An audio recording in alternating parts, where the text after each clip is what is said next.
Hi, I'm Leanne O'Brien from Beam Holistic. Thank you for listening to my vlog today.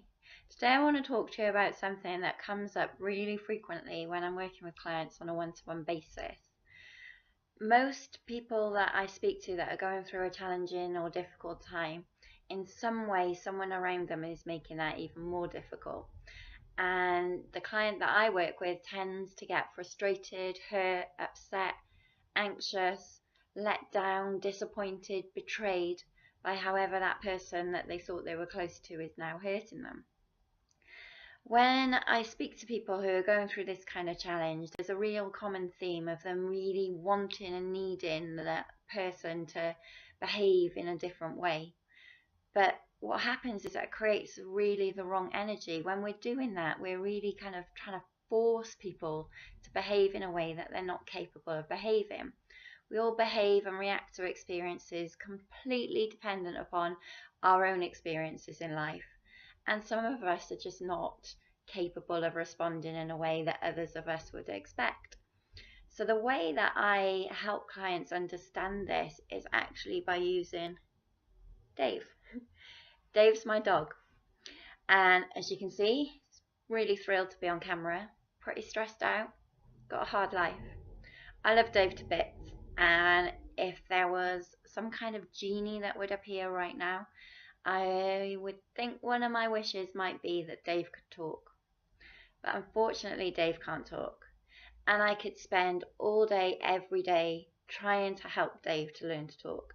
So I could beg him and plead with him to please speak. I could love him and love him and love him and love him and get him to try and speak. I could get angry and frustrated with him and try and get him to speak. Or I could even hit him and try and get him to speak. But we all know that none of these techniques would help Dave learn to talk because Dave's a dog and Dave can't talk. Now, in a similar way, when we're trying to force someone to behave and react in a way that we think they should, we're trying to get Dave to talk. That's not how they respond. That's not what they're capable of. We're trying to force our own morals and beliefs and expectations upon someone that cannot think and react in that way.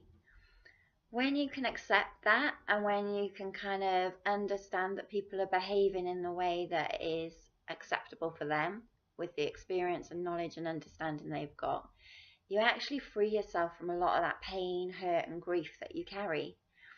And in doing that, you change the dynamics of that relationship. So there are some relationships where you kind of have to learn to accept that I don't really like how they do something, but I love them, and on the kind of balance of everything else that happens in that relationship, it's healthy and safe for me to stay in that relationship, but to distance myself when they exhibit things I don't like.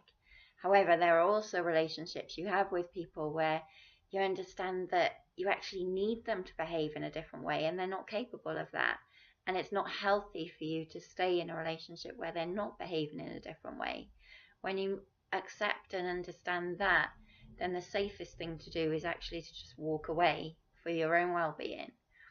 It takes a lot of courage at times, but you'll be a lot happier than trying to force and change people that just can't change. So the next time you're really struggling with someone, have a look at how you're behaving and see if you're trying to force Dave to talk. Thank you very much.